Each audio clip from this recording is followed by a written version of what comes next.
This is Mind Your Body, a dance movement therapy perspective on the integration of our emotional, cognitive, physical, and spiritual aspects of our being into one more aware and whole existence.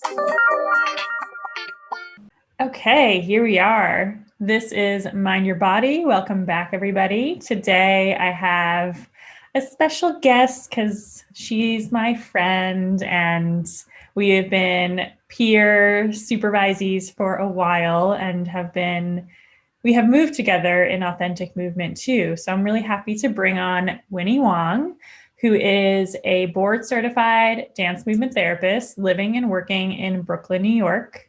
She's currently working on a specialty pilot unit in inpatient psychiatry, working with adults with both intellectual and developmental disabilities and mental health diagnoses. This unit is the first of its kind in the tri-state area. And she also has experience with both on-site and off-site DMT clinical supervision. Welcome, Winnie. Hello. Thanks for having me. Yeah, I'm so excited to have you here. And the original reason why I asked you to come on is because, well, through the pandemic, we've been talking a lot about how you're still going into work, still going into the hospital, doing DMT in person with masks and all that through the pandemic. And I really wanted to get your perspective on what that's been like for you, just kind of in general, like how that's impacted you and also how that's impacted the work. So maybe you can just kind of draw us a picture first of like how it feels, because you're still doing it. So how it felt when it first happened and how it feels right now to be working through this pandemic. Yeah, I mean, I think overall, to say the least, obviously it's been a challenge.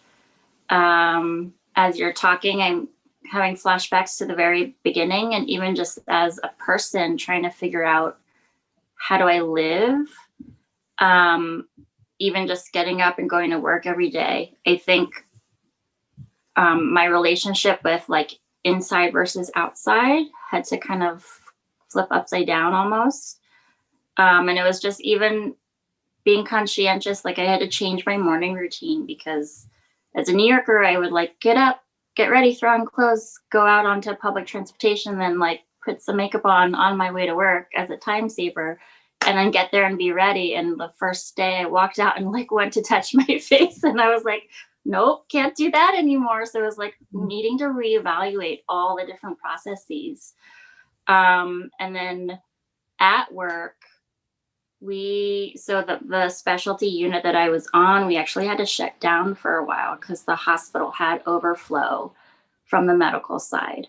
So my unit actually changed to medical surgical or a med surge. So all of a sudden it was, luckily me and my teammate stayed on the unit and we didn't have to move, but the whole unit shifted over and we had to like pack things up that were for the ID unit that weren't going to be used for the med surge unit and served a totally different population.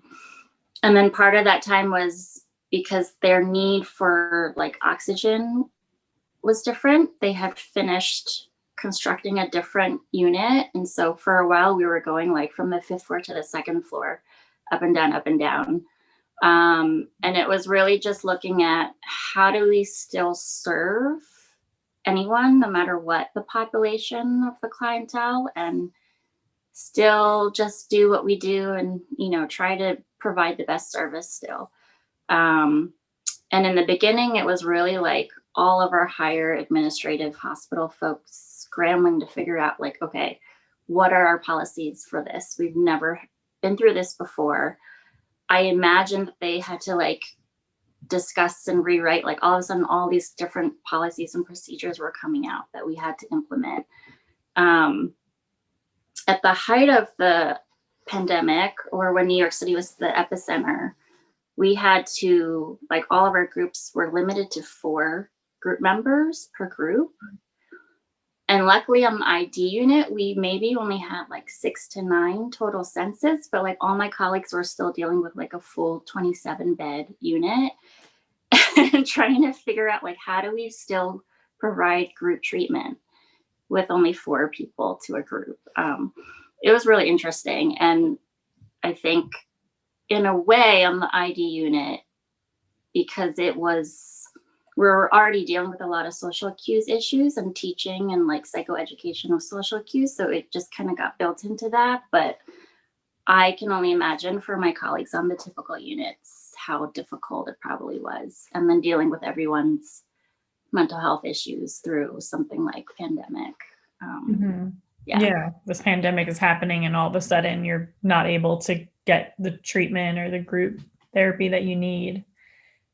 Yeah, and I wasn't really dealing with anyone with like paranoid schizophrenia as much anymore, but I imagine it's either like really challenging or really affirming because then the rest of the world is like washing hands all the time and like starting to have this hyper awareness of their environment and like contact infection control all over the place. Yeah, it was challenging. It was difficult. And then as a clinician, like going in, I can either take public transportation or I will walk to and from work. So I have the other layer of being obviously Asian American. And I did have to think about like on my way to work, what is the perception and reaction and what was I going to receive on my way to work? So something I started doing like pre-COVID, I would have never worn my badge and work lanyard in public, but I started to like wear it on the outside of my outerwear just so that people, in the hopes that people would see me first, obviously as an Asian person, but then with my ID badge think, oh, she must be some kind of worker going to work. So I think in the hopes of like people being like, let me leave her alone and let her go do her thing. Can you spell that out for us a little bit more? Like, what were you afraid of people perceiving about you? Well, with the pandemic and, I imagine a lot of people by now hearing a lot of like anti-Asian and Asian hate crimes going up. I definitely became hyper vigilant and had to think about like, what would I encounter on the way to work, especially when it was warmer out. I was walking to work to and from a lot. So just thinking about like, being more careful, who am I running into? I did get like an increase of harassment. People would yell things at me on the street. So also just trying to like change the perception of who I am. Knowing that like, first and foremost, people would see like, oh, that's an Asian person. But then hoping that like donning my lanyard and badge would also add that other layer and hope that people would be like, oh, she's also a hospital worker. So let me leave her alone and let her get to work. Yeah, I luckily did not ever encounter like increase of assaults, but certainly verbal harassment. Yeah. That's horrible that you went through that and that you had to fear for that, and how much that the pandemic highlighted that for you. Because it's not like this is, right? Is this the first time that you were afraid of racism, hate crime against you? I think it was probably the first time I really had to like be much more conscientious about it and walk in a much more hyper-vigilant place around it. And that's also my privilege. I think it was always like a duality thing of like, unfortunately, it's not the first time I've gotten that kind of treatment. I have since a toddler. So in a sense, it was like, well, it's not like the treatment has really changed. People have yelled things to me my whole life. I think the thing that switched was like the intensity, the motivation behind it, and like probably just the increase of the happening. Yeah. And then also just the reality of like walking through the city like this and receiving eye contact and not being able to know like what was behind the mask, what else was in the facial expression. So not really sure, was I getting like just stares because of stares or stares because I'm an Asian person? You know, it was very confusing and really hard to tell like what I was receiving walking through the neighborhood. Yeah. Did you feel that way in the hospital as well? And also, I imagine that the patients probably had similar feelings about the mask and the eye contact and what's, because I know when I worked in the psychiatric hospital, it was like there was no masks at that time, but there was always like, oh, well, this person's looking at me and judging me. And there's so much of that with the group therapy and just the unit environment. Yeah. I think as a staff person, yes. I mean, to this day, I still like will walk through the halls and smile at someone. And I have to verbally say to someone, like, I smiled at you, but I forgot that you can't see it under my mask.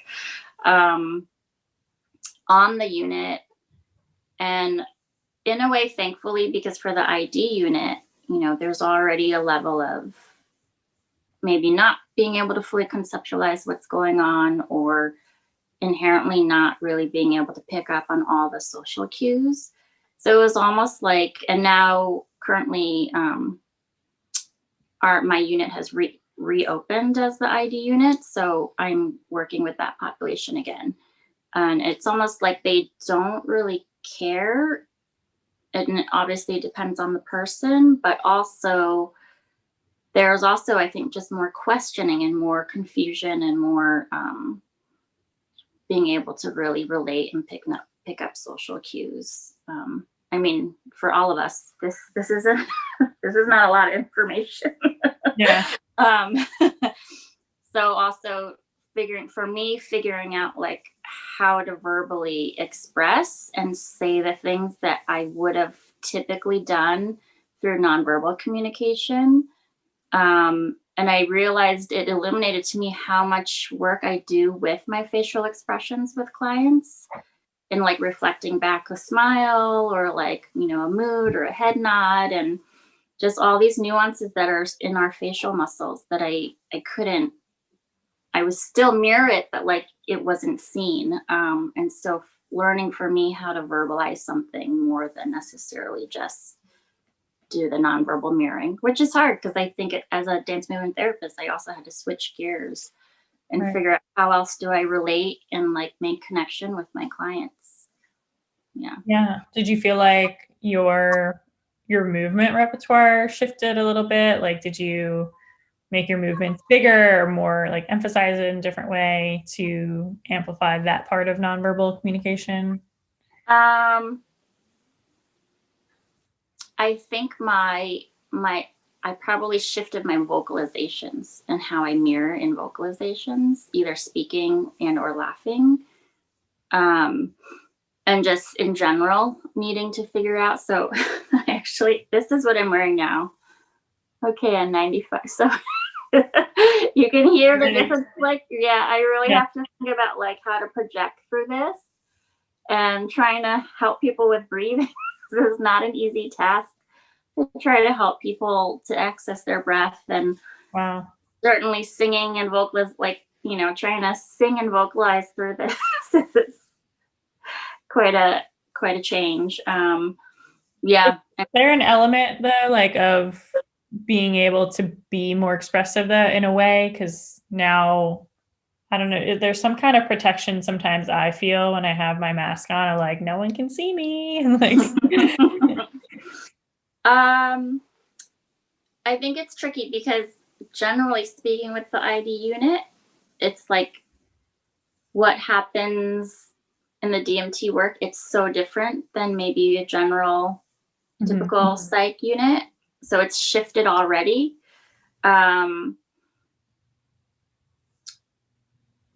Yeah, maybe it's just built in and inherent in the work for me already, being on a specialty unit, of trying to find different ways to relate and make connection and do the mirroring work. So I think it's already a challenge, and then you add on this other layer. But also it's been kind of nice because going on to this unit, people aren't maybe fully conceptualized about what's going on in the outside world. And so it's almost like a reprieve from pandemic life. Excuse me. For you? For me, yeah. And really just needing to focus and be present with what's in front of me and in that clientele. And, you can't not do that.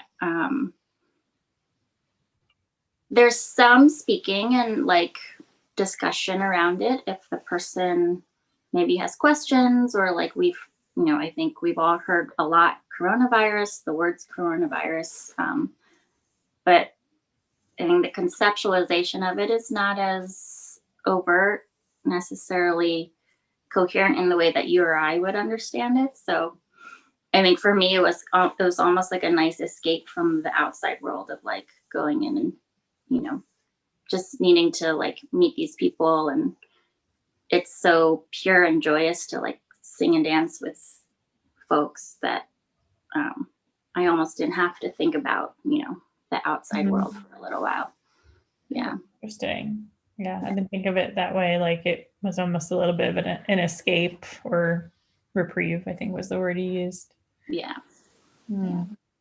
What about your relationship with the other people on the unit, like the staff? Did that shift at all? And I'm just thinking about how, as dance therapists working in institutions, we're often misunderstood and undervalued. So I wonder if that was amplified more, or did you come more together as staff?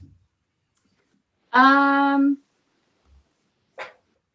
don't think there was a huge shift, and certainly not as like a dance movement therapist. I think luckily this unit staff, we did have the experience of working together pre-pandemic. And so we already kind of knew each other and were already familiar with each other, and all in this same boat of like trying to create this new unit and this specialty unit that's really never been done before. So I think when we opened, we already were kind of melded in a certain way and bonded in a certain way that other units may not have been. So I think that probably helped us once we reopened through pandemic and just tried to figure out how do we work in this. I think some of our like processes like morning report and staff meeting and things like that kind of had to shift a little bit. We figured out new ways to work. And it's just become part of the culture now that like, I have to find space from you. And it's not a personal thing. It's just the culture we're in now with, needing to physically distance. Yeah. It's different. Well, I was going to add, that was my next question. Like, kind of the typical question of the year is, do you think things are going to go back to normal? And what does that even mean anymore? Right. I mean, I don't know what is normal anymore. I don't know. Like, I don't even know what that means anymore. I don't know. Like, I think the whole rest of the world is probably experiencing this of like, we found some conveniences with like, doing meetings online or like being able to do bigger meetings through WebEx or what have you, and finding a new way to work. But will we ever go back to what we knew before? I don't know. It's a good question, and I think it's probably a question on everyone's minds globally, and trying to figure out what will this new normal be after things are okay again. I think on the ID unit, it would probably flow back to something a little more like what we were doing before.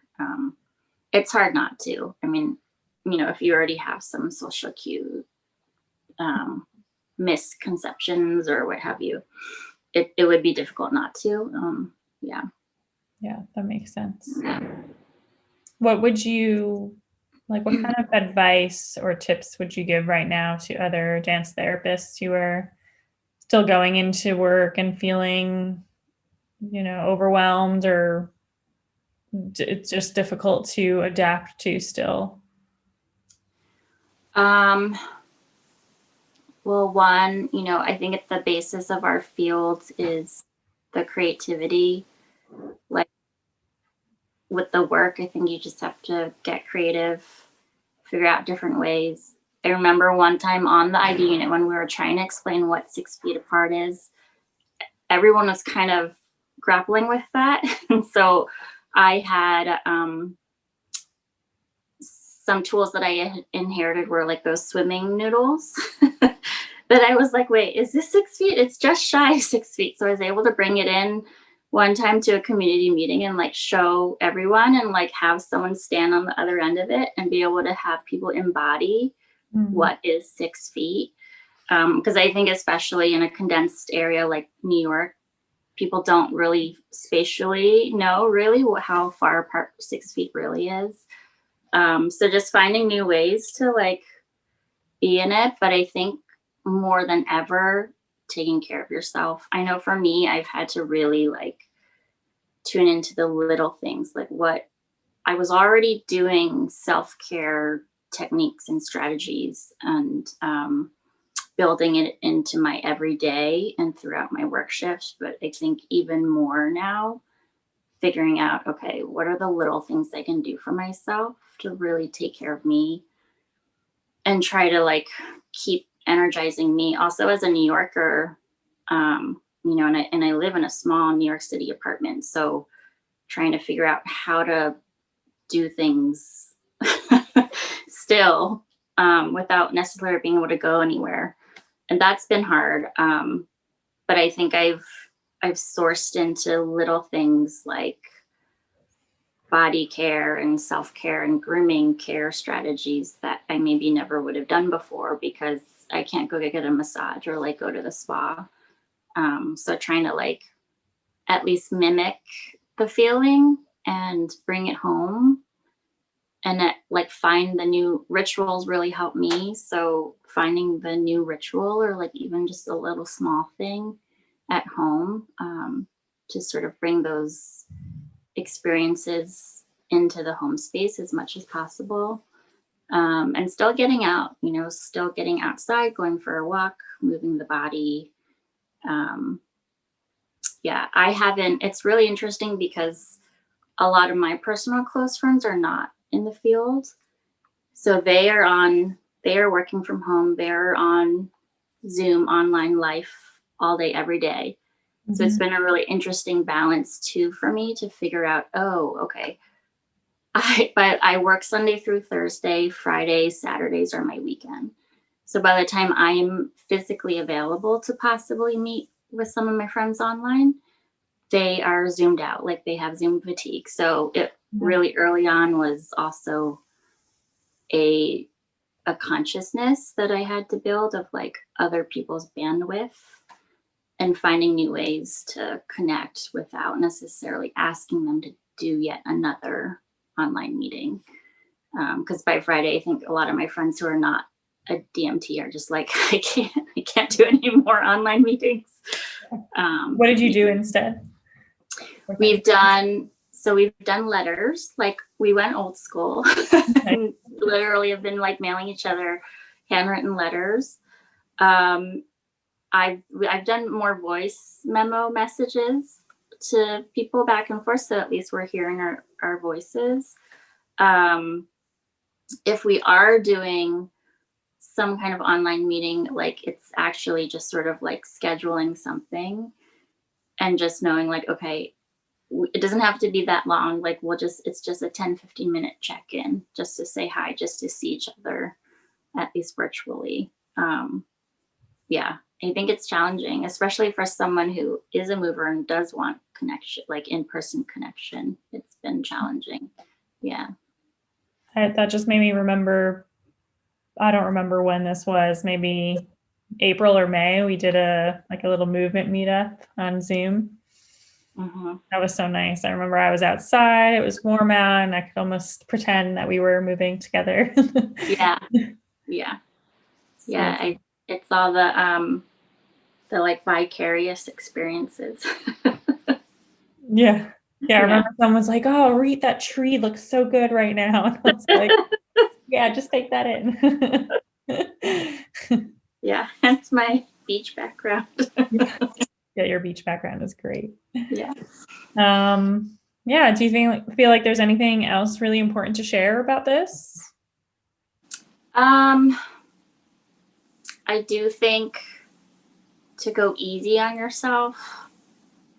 There's, there is I think, daily work still of showing up, but then there's also a sense of like there's a stamina and endurance to it. I mean, there always has been with this work, and I think especially if you're working inpatient, but even more so now. And I think just being really gentle for yourself and finding the little things, like it really, I think, comes down to like simple pleasures and what are the little small baby steps you can do for yourself to try to refuel, and try to, hopefully you can find a space somewhere outside or like in your home space to still move. But really finding the things to just kind of like keep trying to refuel yourself in a it sounds so simple, and it's like that's what we do hopefully anyways generally, but it's even that much more important, I think, right now. And Yeah. I'm thinking of the parents who are home with their kids now too all the time. And it's like, yeah, it makes it even harder Yeah. to find the space for the little things. Yes. Yeah. I choose to be childless, so I cannot speak on that, but I mean, I was just thinking because I was pregnant during the pandemic, and then before, well, even while I was pregnant, before I had Joshua, I was like, had my morning routine, and I could wake up slowly and just indulge, and now I just wake up to a crying baby. But then I was like, but yeah, there's like people have multiple children at home right now, and like, where do you fit in? But it has to be little things in between. Yeah. And I think just giving yourself and everyone a break. And I think as dance movement therapists, we know this in the work of, try to let go of, well, it's supposed to be, but applying that even more so, and just knowing like trust in whatever it is, it's going to be what it needs to be. I think it's just extra intention and conscientiousness in that now. Yeah. Awesome. Thank you. Sure. Is there any way that you'd like the listeners to connect with you, or do you want to just leave it here? We can just leave it here. I'm not sure what you will have in your like bio or posting of this. Yeah, we can talk about it after. Yeah. Cool. I do have my work email. Maybe that's an option. Yeah. Okay. Well, thank you, Winnie. You're very welcome. It was really, really helpful. I think this is going to be, I was like, I'm going to call this surviving as a dance therapist during the pandemic, like a survival guide or something like that. Yeah, I think it's helpful, and to know that, you're not alone, and whoever else is still going into the institution feeling very impacted by being a dance therapist through this period of time, they're not alone either. Mm-hmm. Yeah. Thank you for sharing all of your vulnerable and open experiences. Thank you for asking and having me on. Thanks for thinking with me. Of course. Yeah.